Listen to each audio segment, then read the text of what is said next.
Welcome to the news. It is Wednesday night, so you're due for another hour and a half of the main reports from NTA News Top to Bottom. In the course of this bulletin, we'll be in different parts of the country, tracking the Nigerian story while presenting different perspectives to key issues confronting the nation. Tonight, Southeast Vision 2050 Forum opens in Enugu. Vice President Shatima describes the region as a catalyst for industrial growth and development. It's a central pillar of Nigeria's economic future. What we are doing here today is not an exercise in rediscovering potential.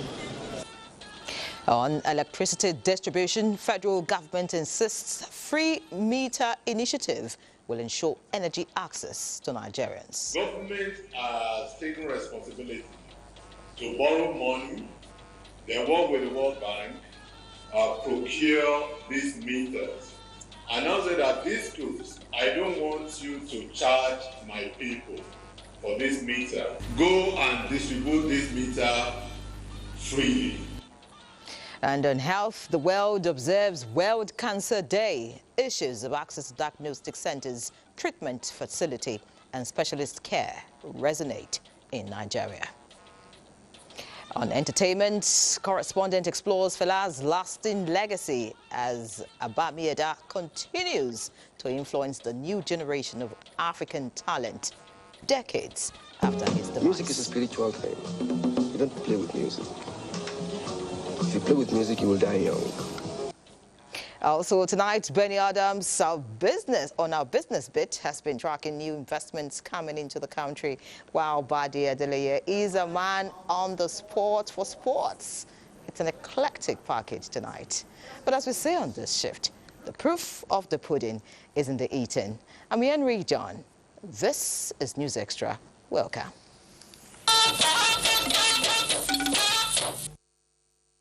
Let's set sail tonight as the Southeast region is positioned to be the leading platform for economic investment and trade in Nigeria through institutional development and coordinated action.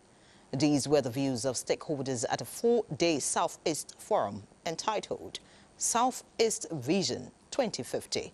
Chika Ugu reports that the Vice President, Kashim Shatima, declared the forum open. The Southeast Vision 2050 was conceived by the federal government and the Southeast Development Commission to address the challenges of underutilization of the huge economic potentials inherent in the region. The Vice President at the opening assured that the development of the Southeast is part of the administration's agenda of sustainable growth. The Southeast matters deeply to this administration, but it's a central pillar of Nigeria's economic future. What we are doing here today is not an exercise in rediscovering potential. That potential is already evident. The Southeast Vision is a deliberate intervention which goes beyond producing impressive plan, but also aimed at yielding impact in the region. The theme, charting a shared path to sustainable prosperity for the Southeast, speaks directly to the aspirations of the people. The establishment of the SCDC represents both recognition of the region's unique infrastructure challenges and confidence in the power of institutions to drive long-term transformation. Governors in the region who promised to uphold collaboration over competition restated their commitment to regional feasibility work, human resource development, and public and private sector partnership for a progressive region. It's a strategic signal that development must be territorially inclusive and economically rational. It's no longer about the glory of individual states and communities, but the destiny of the collective. That after a long run of missed opportunities, we are now turning our attention to the untapped potential. Ministers, legislators, members of the public and private sector promised their unalloyed cooperation to ensure the fruitful implementation of the vision. In Enugu, Chika Ugu, NTA News. And away from the Southeast now, INEC is seeking the support of civil society organizations and the media for credible polls. This was at separate meetings with members of civil society and media organizations at the first quarterly consultative meeting for 2026. The first quarterly consultative meeting of 2026 with civil society organizations. Discussions focused on preparations for the FCT area council polls, Ekiti and Osun governorship elections, and the 2027 general election. Other key areas of focus are continuous voter registration, collection of PVCs by eligible voters in the FCT, political parties registration, and by-elections in some state constituencies. In all, INEC is seeking the support of the civil society organizations in urging the National Assembly to finalize all processes towards the amendment of the Electoral Act to enable the Commission release timetable for the 2027 general election. We have concern for the 2027 election and what needs to be done. As we look towards the 2027 election, it is imperative that we remain vigilant and proactive. We must prepare for a seamless electoral process that embodies the ideals of democracy, justice, and inclusivity. A similar consultative meeting was also held with representatives of media organizations. Let me remind you that the strongest electoral system can be undermined by misinformation. We therefore urge you to promote accurate reporting at all times. It is our hope and prayer we will continue to work in line with the ethics of our profession. And I want to use this opportunity as well to always sensitize and appeal to our members. Let's prioritize issues of national security and national interest in all our reportage. The last consultative meeting like this with stakeholders last held in the last quarter of 2025 before the November 2025 Anambra State off-cycle governorship election. Timothy Yusuf, NTA News. Meanwhile, NNPC Limited is deliberate in deepening transparency with partners without setting boundaries. Group Chief Executive Officer, NNPC Limited, Bashir Bayo Ojulari, during a chat at the Nigeria International Energy Summit, noted this as critical to building sustainability beyond unsustainable quick wins. Lydia Sampson was there. For the NNPC Limited GCEO, the company remains a flagship organization for Nigeria. He, however, acknowledged that due to political pressure over time, NNPC Limited had operational challenges. To change this narrative, President Bola Ahmed Tinubu took the bold step of injecting private sector professionals that signaled the transformative journey the company is currently witnessing. The actual transformation is with the people, the processes and the systems that we have put in place. And what we are doing now is now pulling together that new experience, leveraging the internal knowledge in the system, and beginning to reposition ourselves. He opened up on the state of refineries and what has been done to reposition the facilities for a win-win. The first decisions I had to make was to stop the rot by ensuring that we stop and, first of all, calibrate quickly, rebase, to see what do we do. You wonder how we're losing money. We were pumping a cargo every month into the refineries. We're spending a lot of money in the operations, a lot of money on the contractors. But if you then look at the net, we're just leaking away a lot of value. Ojulari emphasized that though production remains fragile, NNPC Limited is focused on not basking in temporary wins, but staying alert. Coming from a private sector, the fire chat with Bashir Bayo Ojulari, the Group Chief Executive Officer of NNPC, was genuinely electrifying, with revelations upon revelations, and for many years, he was simply speaking point blank. In Abuja, Lydia Sampson, NTA News.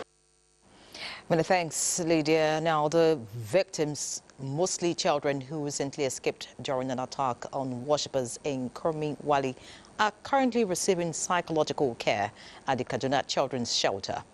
Mohammed Umar Ajingi reports that the Kaduna State Governor has visited the shelter to meet with the 82 escaped victims to assess their recovery and well-being. The report is here. Studios. Ago, bandits stormed 3 churches in Kurmiwali village, adopting scores of people. Since then, their families have been thrown into confusion over the whereabouts of their loved ones. Days later, reports emerged that some of the victims escaped during the attack and hid in neighboring villages before eventually returning home. About 82 of the victims, mostly children, were taken into a shelter where they received support before being reunited with their families. The governor of the state assured them of necessary support to ensure they recover from the trauma. We are all here undergoing psychosocial therapy, and we are trying to ensure that our medical doctors check them very well. And of course, we know that they've gone through a lot of trauma, and of course, it is a very difficult situation. And as a government, it's our responsibility to ensure that all of them are certified medically fit. And of course, some of them have had some very minor injuries, as you can see. But I'm happy that they are all recovering. He says the state government is working closely with security agencies to ensure the safe return of others. Away from Kaduna State, the people of Masari have called on Governor Francis Nwifuru to reconsider the sanctions imposed on their community and withdraw security agents who they allege have halted activities in the community. Samuel Okwo, who visited the community on a fact-finding mission, reports that Masari is currently deserted by the male folk for fear of arrest by security agents. Amasiri, a community prominent for farming, has recently been on the news for allegedly attacking Okporojo community in Inoso Eda, where 5 people were beheaded with several others allegedly abducted and property destroyed. The incident led to the sacking of all government appointees from the area, dissolution of village heads, traditional rulers and management committee members, as well as closure of schools with a dusk to dawn curfew. The community is currently deserted and the women abandoned. The only men that could be sighted in the area as at the time the NTA crew visited were non-indigens from other parts of the country whose businesses are currently stalled because of the situation. At least for the interest of our youth that they are chasing up and down. Many of them are inside forest. Many of them are, in fact, some of them are arrested. Even one elderly woman was injured, which is not supposed to be so to us because we are the citizens of Nigeria. The community, we are people, Northern one are in the bush, running head and scatter. They have even taken away our Royal Highness and other notable leaders of the community to unknown place. I want the intervention of our president. It took the extra effort of NTA News crew to trace the men to nearby communities where they are currently taking refuge and appealed to the government to rescind its decision. Let's see other news now as the Minister of Information and National Orientation, Mohammed Idris, says institutional support is key in the reforms journey of the current administration. Satisfied with the testimonies from friends of Nigeria across the world on the reforms of the federal government, the minister urged institutions of government to boost their operations as key drivers of the renewed hope agenda. This was while receiving leadership of the Corporate Affairs Commission. Salihu Abdullahi Kwanara has the rest of the story. Inflation generally is down. Our GDP is rising. Naira is stabilizing. Confidence in investors is returning. All this are clear indication that the journey that President Bola Ahmed Tinubu has embarked upon together with all Nigerians to ensure prosperity for this country is indeed in the right direction. These successes are the results of early government decision, which he wants to be sustained through more selfless services, as being demonstrated by the Corporate Affairs Commission. The engagement of small-scale businesses like the POS operators, not just for purposes of getting taxes from them, but also for regulating them and for ensuring that you cannot use these financial outlets, to commit and perpetrate crime from around the country. It is really heartwarming to note that the CAC has ensured that these people are now being captured for their own good, not just because we want to catch criminals, but because we want to ensure that we have an organized economic system for our people. Ongoing innovation in the CAC, particularly beneficial ownership register, is boosting investors' confidence. The people behind any company must be disclosed. This is what is giving the investors confidence on the Nigerian registry. In fact, we have become a reference point on this. As the commission turns 35 years, there were assurances of improved service delivery in the interest of Nigeria. In Abuja, Salihu Abdullahi Gwanara, NTA News. Let's pause briefly. There's more news in a bit. Please stay with us. Glad to have you back. Nigeria's long walk toward accessible cancer care is taking a decisive step forward as the International Finance Corporation and the Nigeria Sovereign Investment Authority sealed a partnership designed to bring advanced diagnostic and life-saving oncology services closer to communities that have long been priced out or left behind. Musa Abubakar has the details. For millions of Nigerians, specialized cancer care has often meant long journeys, high costs, and painful delays. But a new partnership is set to change that narrative.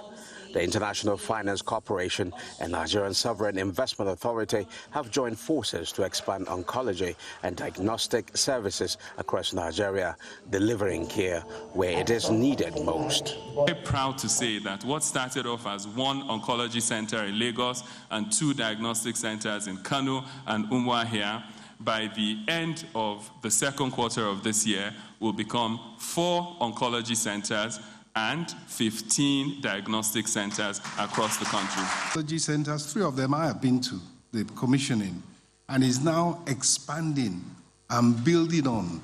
Is that momentum that President Bola Ahmed Tinubu is putting in place for the economy broadly. The program will establish diagnostic centers, radiotherapy-enabled cancer facilities, and cardiac laboratories across several states, equipped with cutting-edge technology to improve early detection and treatment outcomes. IFC is supporting MedServ to scale diagnostic and treatment capacity across multiple states. Medical tourism by half has gone down, but also others are really coming for medical tourism in Nigeria. Despite all what you may hear on the quality side, things are actually getting better. Valued at $154 million, the project marks IFC's first healthcare investment in Nigeria. Beyond buildings and machines, the investment is creating impact. More than a dozen modern centers, 800 direct jobs, and specialized training for over 500 healthcare professionals. In Abuja, Musa Abubakar, NTA News. And still on cancer care, the world is focusing on efforts to confront cancer, a disease that has touched almost every family in one way or the other. World Cancer Day is more than a date on the calendar. It is a global movement for awareness, prevention and solidarity of millions currently living with the disease. Basi Ita Ekman reports that in Nigeria, it was an opportunity for community and recommitment by government and partners for improved cancer care and prevention. Beyond medical charts and hospital words, cancer carries deep social, emotional and economic consequences for patients and their loved ones. The New Hope agenda of His Excellency President Bola Ahmed Tinubu provides unique opportunities for cancer prevention and care in Nigeria. The Bola Ahmed Tinubu's administration has prioritized health sector, and particularly cancer care, by making huge investment within the short time in office. This year's theme, United by Unique, captures that shared human experience. Different journeys, one collective resolve. Each patient has his own story to tell, a unique story to tell regarding this cancer. Each cancer in a particular patient is unique. Regular screening and routine medical checkups are equally vital, as early detection not only saves lives, but also makes treatments more effective. Nigeria, perhaps one of the very few countries in Africa that have up-to-date cancer control plan. So that is a plus for the country. However, an issue of data, we have some challenges there. The key message experts say, is the power of prevention, early detection, simple lifestyle choices, avoiding tobacco, limiting alcohol intake, eating balanced diet that is full of vegetables and fruits, and above all, keeping physically active. Basi Taikbang, NTA News. Meanwhile, the First Lady Oluremi Tinubu says Nigeria can build a stronger, more compassionate response to cancer by listening to individual stories and placing people at the center of care, rooted in prevention, early detection, access to quality treatment, and sustained support. This is in her message marking World Cancer Day 2026 with the theme United by Unique, reminding Nigerians that every cancer journey is different. The First Lady expresses hope that by uniting voices and actions, the country can move closer to a cancer-free future for all. And now to talk more on cancer and what Nigeria is doing, we have Professor Usman Malami Aliyu, the DG and CEO, National Institute for Cancer Research and Treatment. Many thanks for joining us, Prof. Thank you for having me. All right, talking about cancer, we seem to be having increased number of cancer cases even among children. What's responsible? Is it type of food being consumed, lifestyle? What exactly is the problem? Also, thank you very much for the question. The actually increase in cancer could be actually multifactorial. If we can look at it from the two angles. One, it could be an increase due to change in the social habits, the way we live our own lifestyle, you know. Things are actually changing. We are imbibing the Western way, you know, of lifestyle as against what we were used to, you know, culturally. Now, if you look at our lifestyle currently, we have more people smoking cigarette, ingesting alcohol, more people taking in alcohol. Sedentary life is much prevalent now than an active life, as against what the active life that has been used to be the predominant way of lifestyle, you know, in the past. The way we eat too matters, you know. People currently imbibe like taking a lot of fatty diets, taking a lot of red meats, and actually so on and so forth. Buying food from maybe the KFCs as against, you know, eating healthy, taking a lot of vegetables and so on and so forth. So if you look at it from that angle, the changing in the lifestyle of an individual or the Nigerians or the Africans as against what we are used to, you know, from what we inherited from our forefathers, that actually contributed a lot to the development of these cancers that we are actually seeing. If you look at it, okay. All right, you say lifestyle is responsible. Of course, the world is changing and people are also adjusting. But in terms of screening, where are we, you know, in that regard, in terms of diagnostic centers and, you know, screening centers, just to make sure that people can know their status on time? All right. So, you know, I've mentioned just only one part. The second part, the increase could be due to the increase, you know, screening services, increased awareness of cancer that we have in the communities. So that means now when people are more aware about cancer, they will tend to present, you know, more to healthcare facilities, seeking care or seeking one or two things in the country. So if you have more screening facilities, more screening centers in the country and programs that are ongoing, then you have to prepare, because definitely the numbers that you are used to having is going to shoot up, and you have to make preparation. So it's an interplay of these two factors that I'm mentioning. Now today, if I don't know whether you you watch our program, you know, in the afternoon, the Honorable Minister for Health and Social Welfare has launched screening centers, you know, in the country. The federal government, the Federal Ministry of Health and Social Welfare has, through the NICRAD, has established 8 cancer screening centers within... Bringing the total to how many in the country? Well, currently that is what we know. You know, initially, you know, in the past, we don't used to have screening centers or what we call the preventive oncology clinic situated within the hospitals.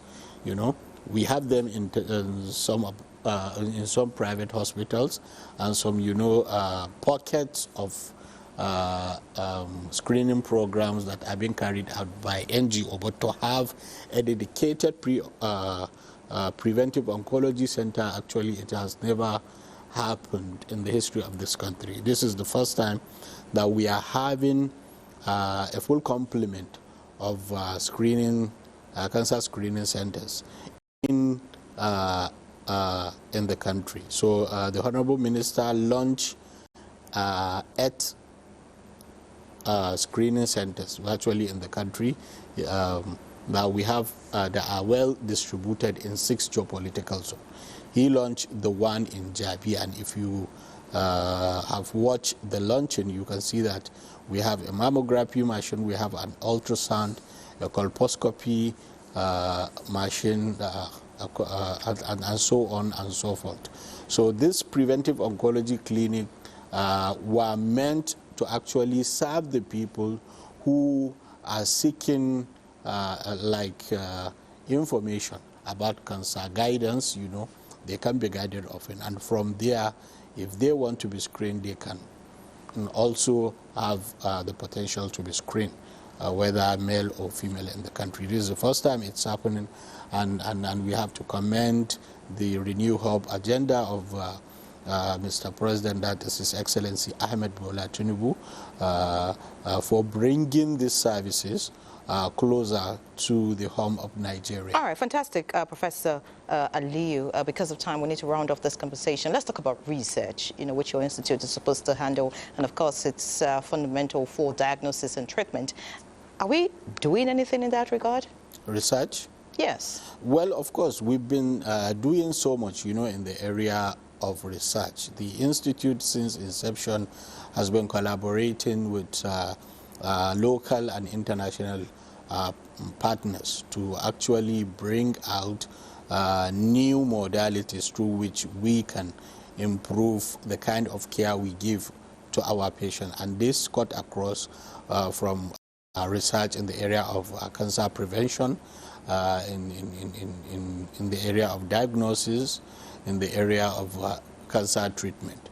We have a series of research ongoing. One that always stands out is what we call the cancer genome sequencing, and that what we are currently doing is to actually identify those cancers that drive those genes within a patient that drive the common cancers that we are currently seeing in the country.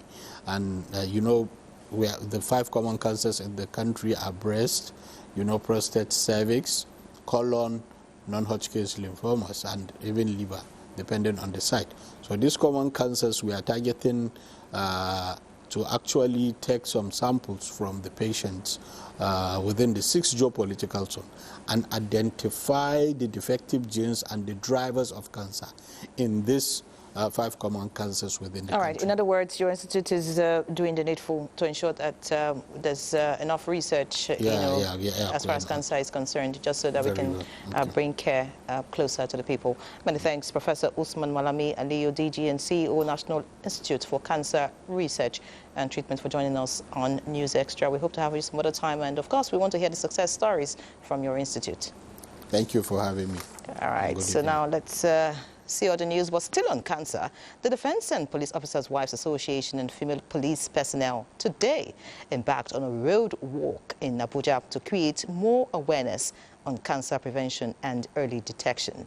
The exercise forms part of activities marking the 2026 World Cancer Awareness Campaign.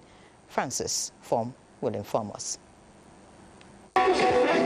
Major streets of the Central Business District, Abuja, were busy as POWA joins in the World Cancer Awareness Campaign. Members of POWA and female police personnel sensitizing their fellow women on the gains of early detection and treatment of this fast-spreading and life-threatening ailment. After hours of work, they gathered at the POWA Secretariat, where medical experts delivered lectures on cancer awareness, symptoms, prevention and diagnosis, as wife of the IGP charged women to stay ahead of the disease through routine medical checks. What we are trying to do is to get the women, screen them. After early detection, then we know that treatment will commence if there is any issue at all. Meanwhile, the Defense and Police Officers' Wives Association, DPOA, and other Sister Security Wives Association also took the World Cancer Day beyond a symbolic calendar event, uniting members to demonstrate sisterhood, raise awareness, and amplify the call for action among policymakers and stakeholders. We ask for a health system that recognizes the special circumstances of the military families. The Walkathon underscores the POWA's commitment to the welfare of police families and the promotion of a healthy lifestyle among women and the wider society. Francis Form, NTA News. Away from cancer now, but still on health, Nigerian nurses are renowned for their exceptional training and expertise. An edge they have that regards them as the most sought after amongst healthcare professionals globally.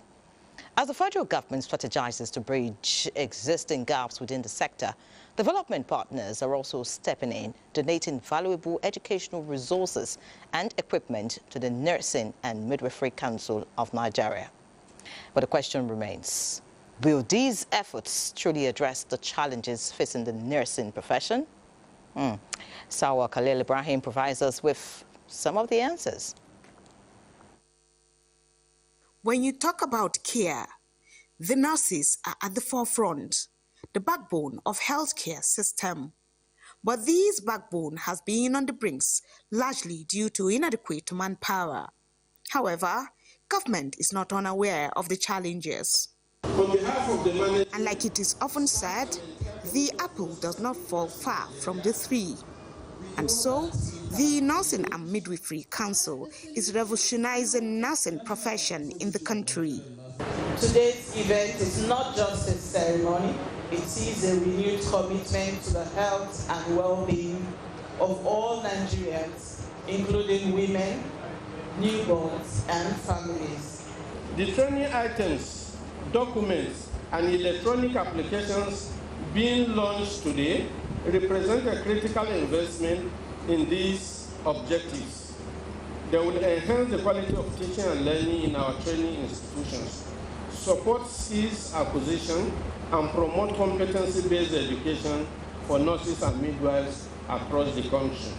To continue supporting and continue to produce competent and competent nurses and midwives that will serve the country and also beyond.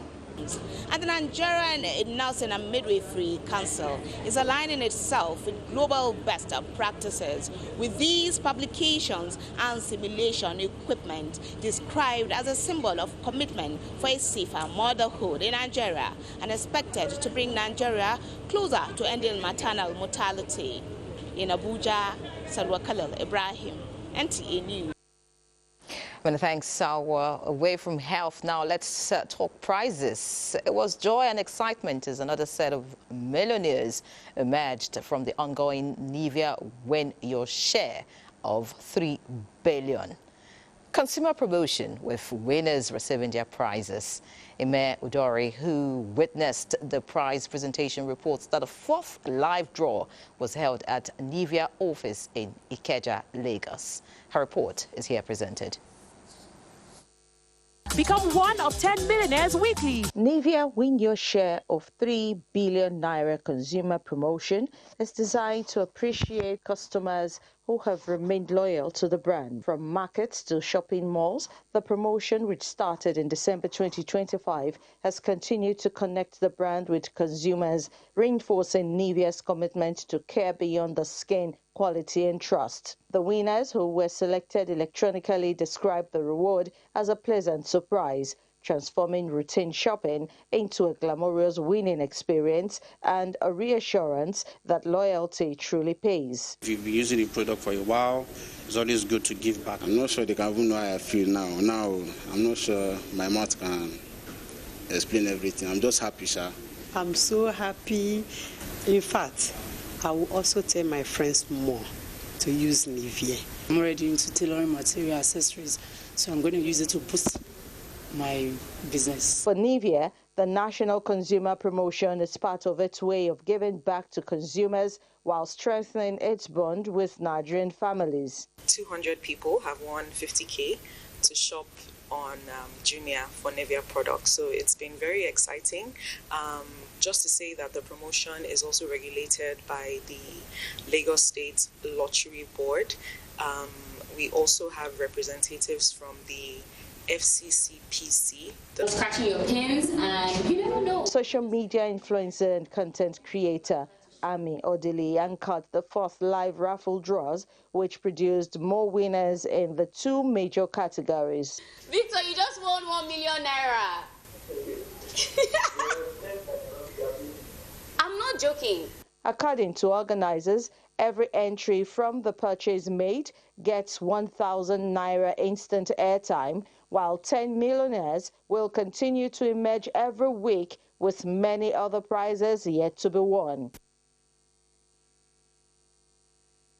56 persons from different parts of the country are currently participating in a residency program that will help to address leadership challenges and entrench transparency, integrity, and global best practices in leadership in Nigeria.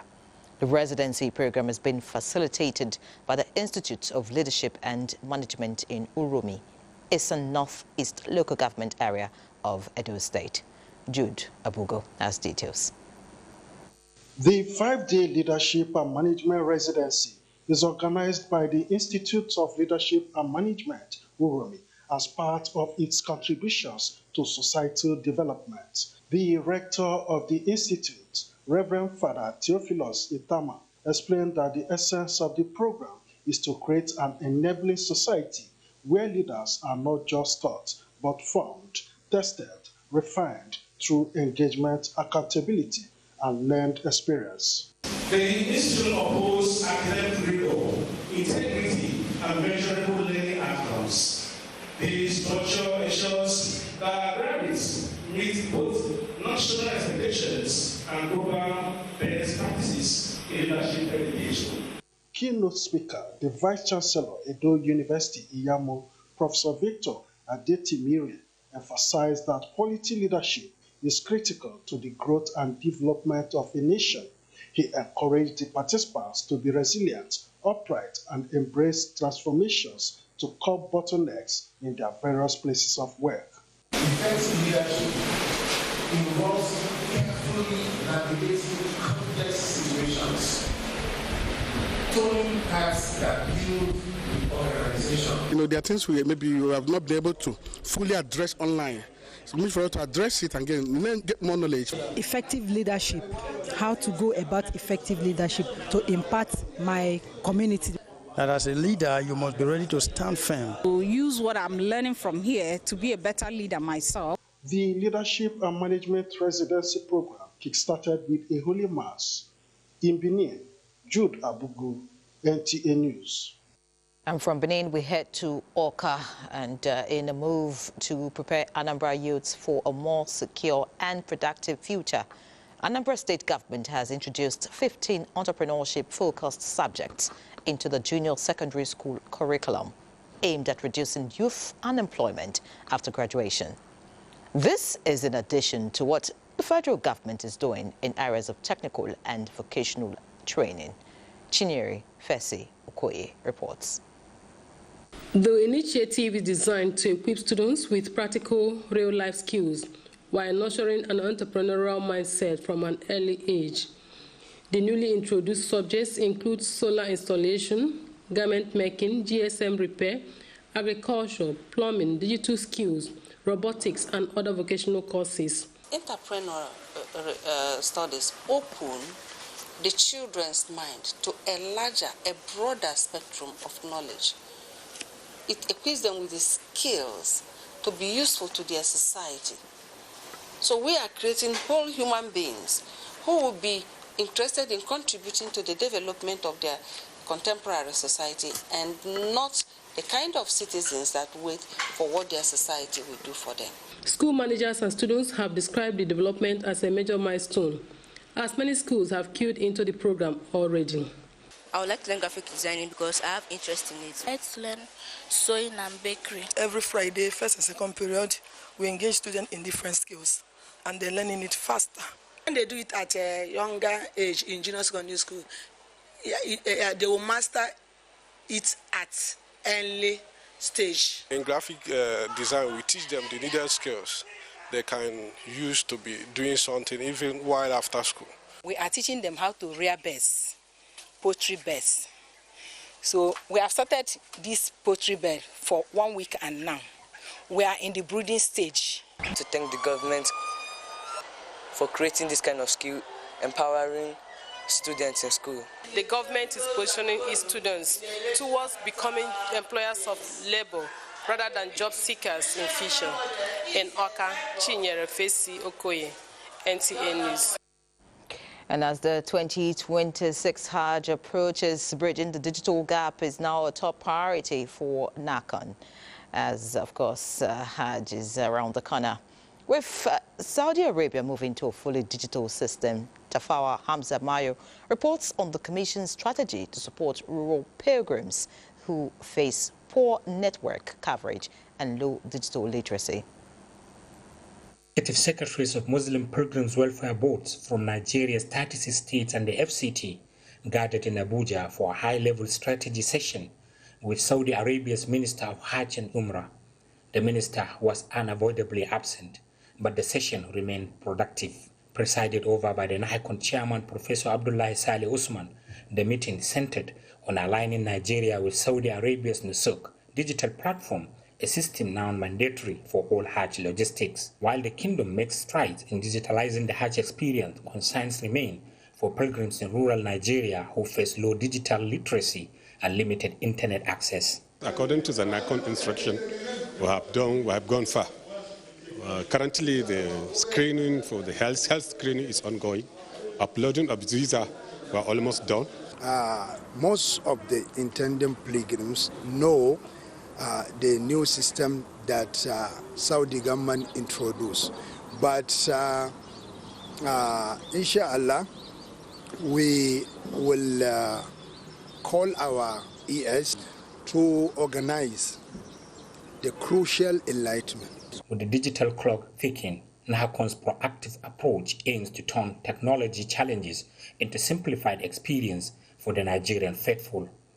In Abuja, Tafawa Hamza Mayo. Let's see the news as President Bola Tinubu congratulates the Professor of African Religious Traditions, Chair of the Department of African and American Studies at Harvard University, USA, Jacob Kende Olupono, as he clocks 75 on February 5th. President Tinubu acknowledges Professor Olupono's contributions to the study of African traditional religions, culture, and sociology, whose prolific research and teachings at Harvard University served as a tool landscape, a reflection of the Nigerian spirit of resilience, brilliance, and global competitiveness. Similarly, the President felicitates with the Managing Director of Tantita Security Services and the Ibe Benemowe of Baramatu Kingdom, Engineer Kestin Ebimorobowe Ponde, on his birthday. President Tinubu applauds Pondi's leadership and contributions to economic growth, youth empowerment and peace building in the Niger Delta, which have earned him widespread respect and admiration. Another break is due, but there's more news on the other side. Please stay with us. Let's talk business. Benny Adams is here. Benny. Here, now the federal government has signed a cooperation agreement with the International Finance Corporation, that is the IFC, a member of the World Bank Group, to enhance project preparation, mobilize private capital, and speed up the delivery of bankable infrastructure projects vital to Nigeria's economic transformation.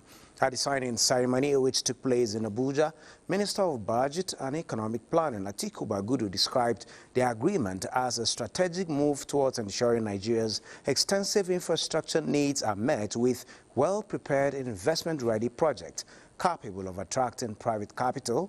He also observed that Nigeria's experience with early mobile telephony investment, where initial investors struggled to envisage a market of 500,000 subscribers compared to today's digital economy of more than 100 million users, clearly demonstrates the country's vast adaptive capacity.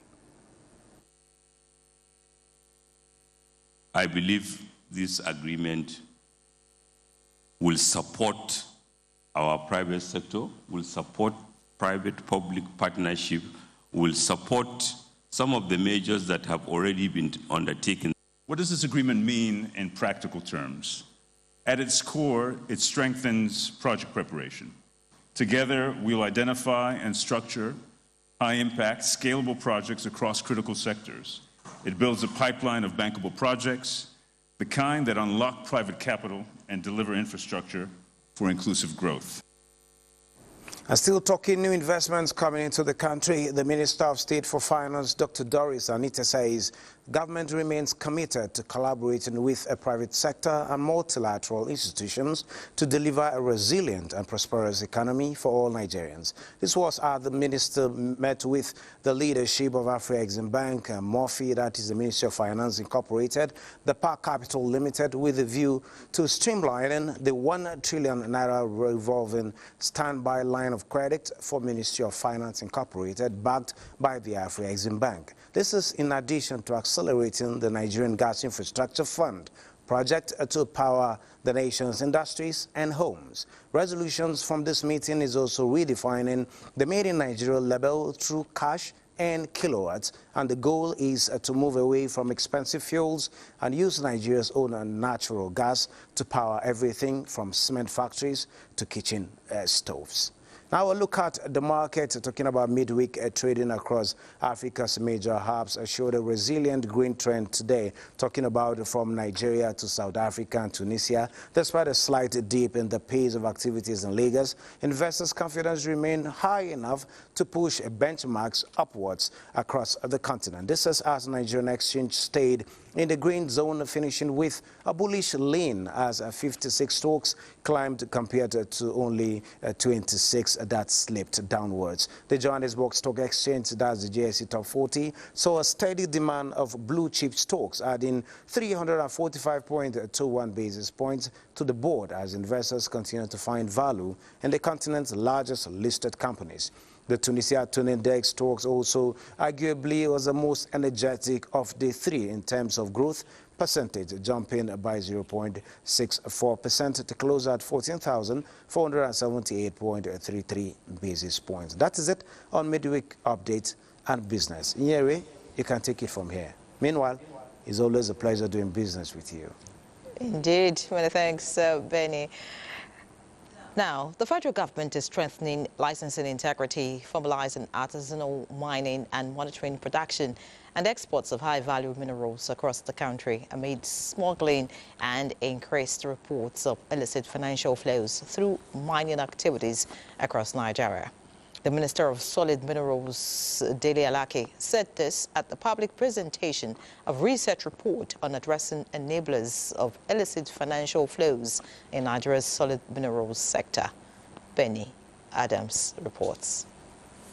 Nigeria is endowed with more than 44 commercially viable minerals spread across the country. This means the sector holds immense promise for the Nigerian economy.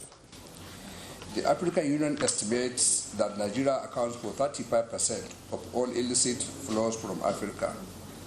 93% of these flows occur through the extractive industry. The cost is too high and the consequences is too severe. However, speakers at this policy dialogue believe this promise remains severely undermined by illicit financial flows driven by illegal mining, regulatory challenges, corruption, opaque ownership structures, trade mispricing, smuggling, and a growing involvement of organized criminal networks, leading to loss of revenue for development, weakened institutions, environmental destruction, and in some cases, direct threats to national security. This is the Minister of Solid Minerals, Dele Alake, represented, says must end.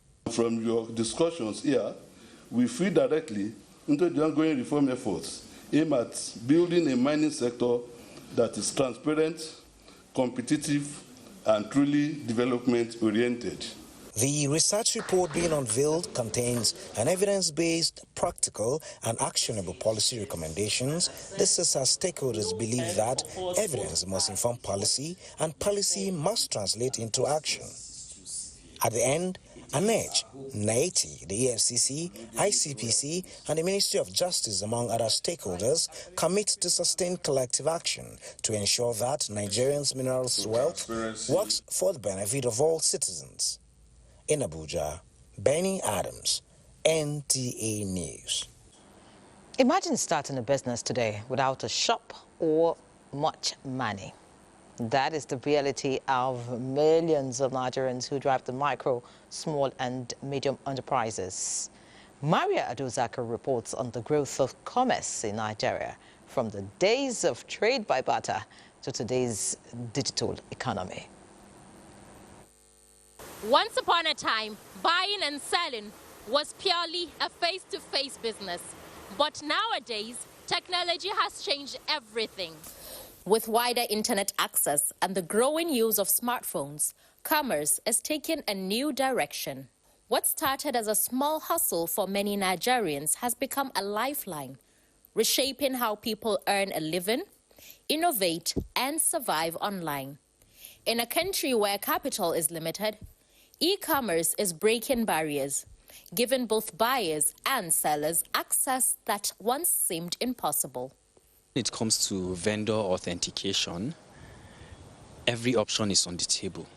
When the price is cheap, you would be able to know logically that this is potential scammer, or you could maybe ask for a video call to see the product. Sometimes they feel I'm scam, because I don't show my face, I only show my brand, what I do, and at the beginning, I don't show the process of baking, I only show the outcome, but I realized I have to take my audience through the baking process. Sellers in Nigeria are looking for opportunities, platforms that would allow them to sell their products with trust, with confidence.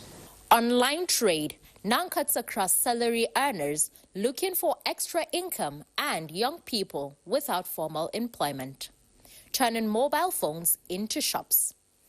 On the other side, consumers are choosing comfort and convenience over crowded markets. When my darling wife was celebrating her birthday, I searched on Instagram, checked on the vendors, picked one, ordered within a very specific period of time.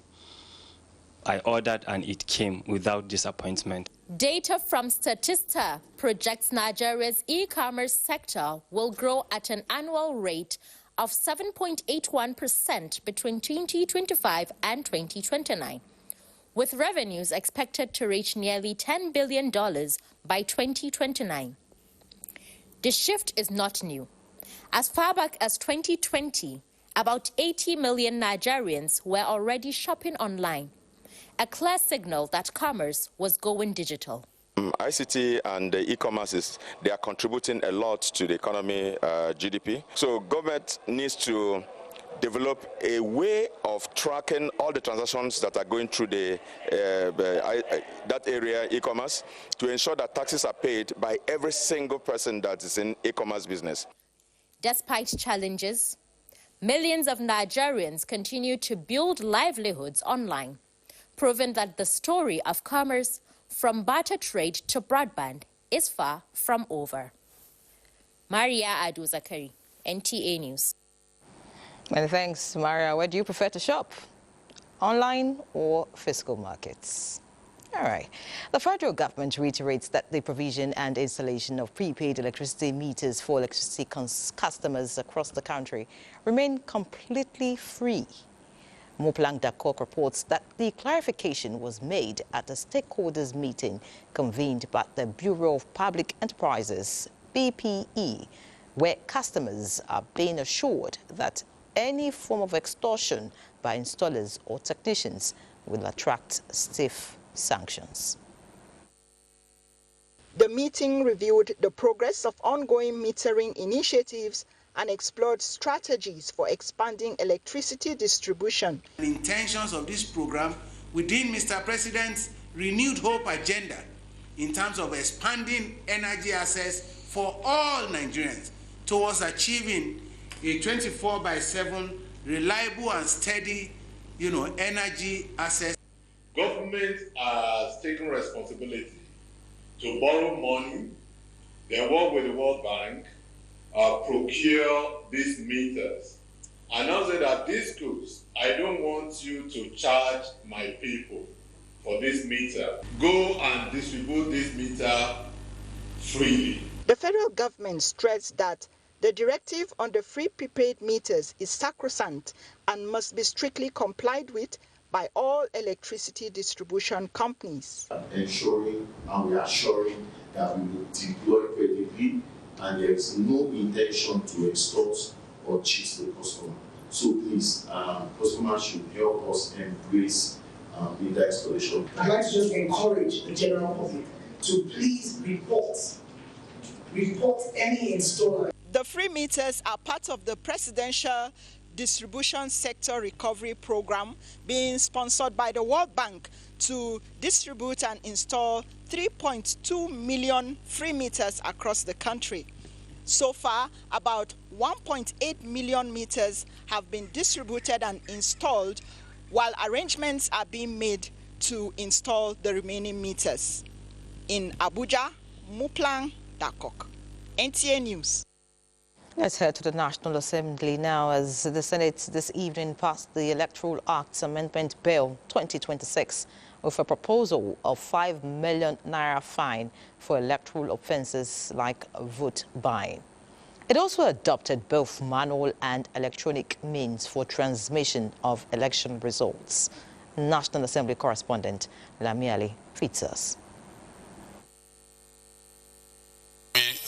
We do it painstakingly, taking our time to ensure that what comes out reflects the yearnings and aspirations of all Nigerians. And also to be sure that the next election, all questions connected with the next election will be answered by the amendments. It took the Senate more than 8 hours of closed session and 4 hours for clause-by-clause consideration to pass the Electoral Acts Amendments Bill 2026. The party who alleges non-compliance with the provisions of this act in conduct of elections shall call oral evidence. Judges are saying that we are not going to speak to your documents or go through and do extra work. If you come up with documents, come and tender them and prove them. The bill seeks to enhance credibility of elections in Nigeria and ensure that stakeholders are held accountable. In the amended document, the permanent voter card remains the means of voter identification, as Senate rejects the downloadable voter card with unique QR code. Though the Senate endorsed increasing electoral offences-related fine from 500,000 naira to 5 million naira, it jettisoned the imposition of a proposed 10-year ban from contesting election on anyone found guilty in this regard. Senate supported both manual and electronic transmission of election results. In view of some disparities in the legislation passed by the Senate and House of Representatives, the Red Chamber has constituted its conference committee with the Chief Whip, Senator Mohammed Tahir Mungunu, as chairman for harmonization.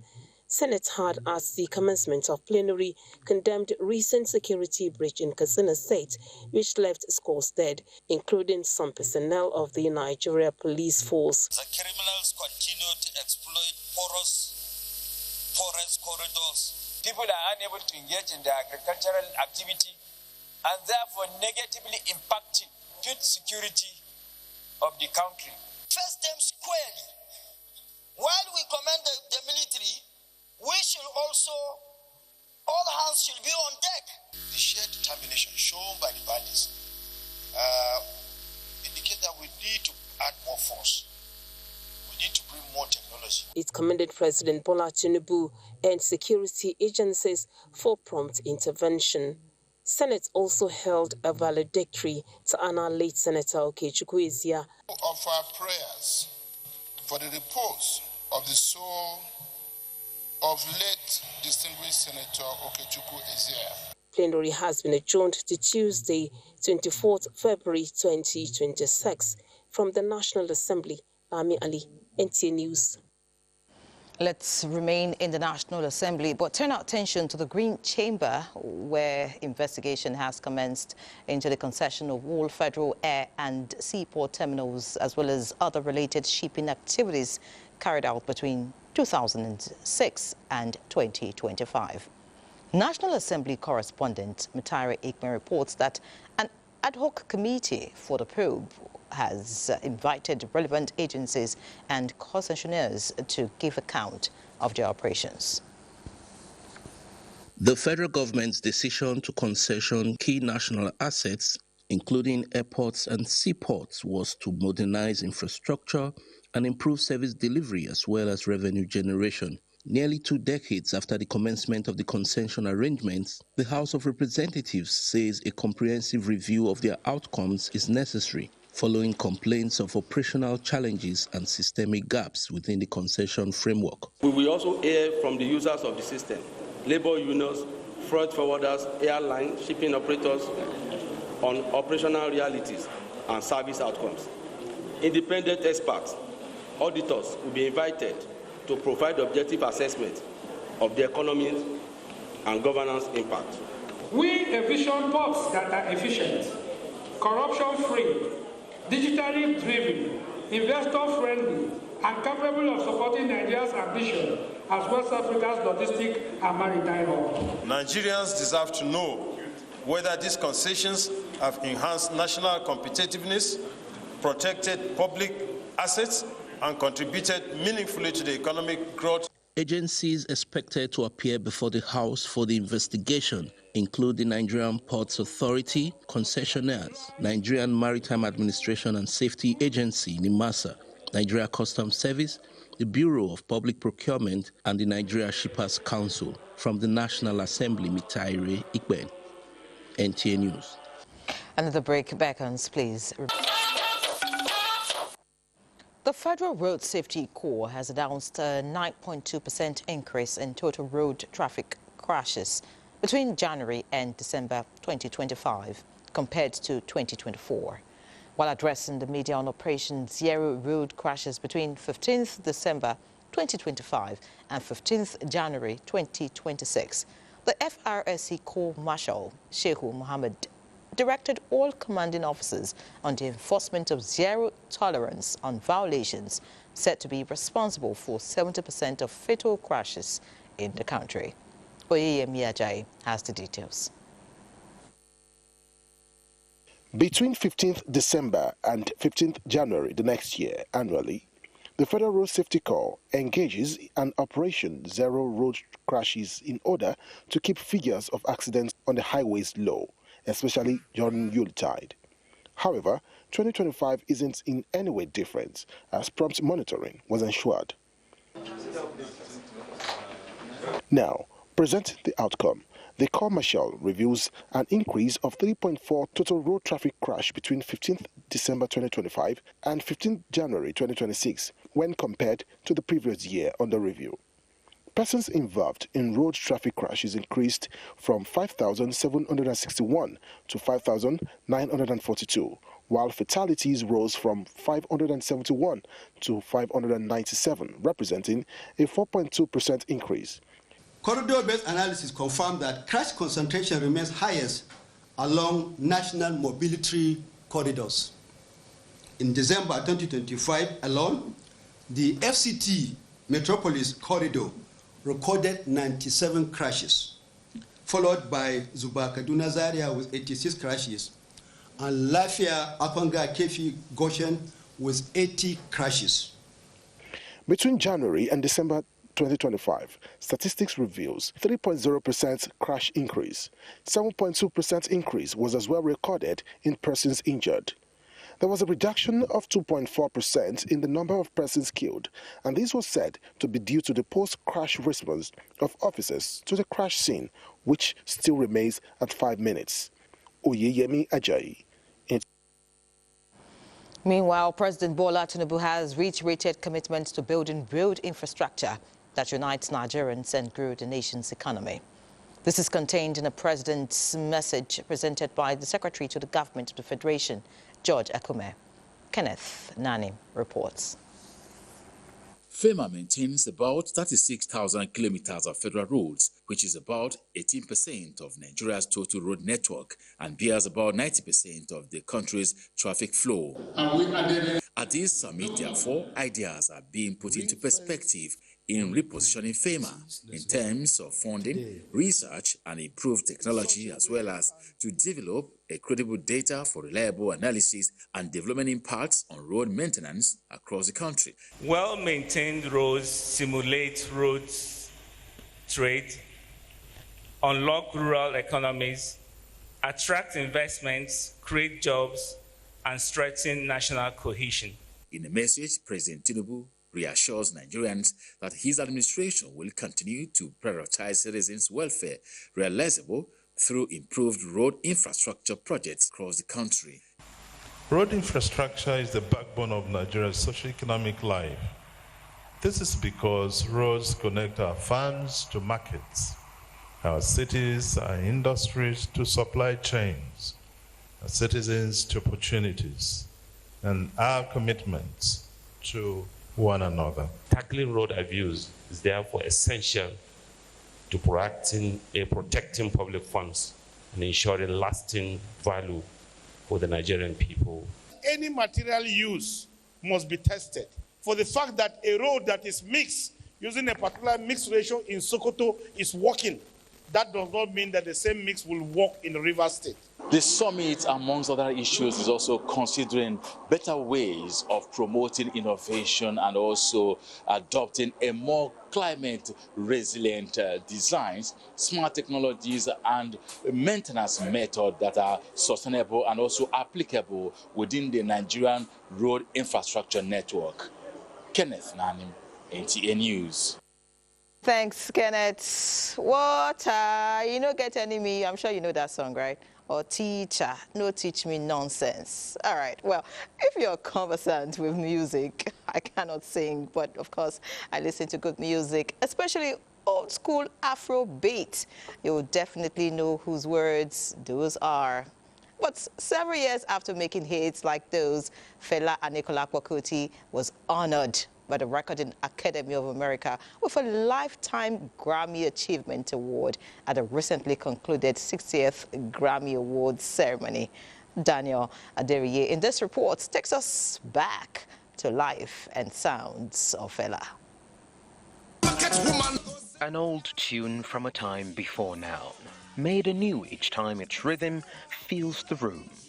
While many at the time wondered where and how his dexterity and mastery of the music form came from, thus earning him the nickname Abamieda, which translates to strange being. He was simply known by many as Fela.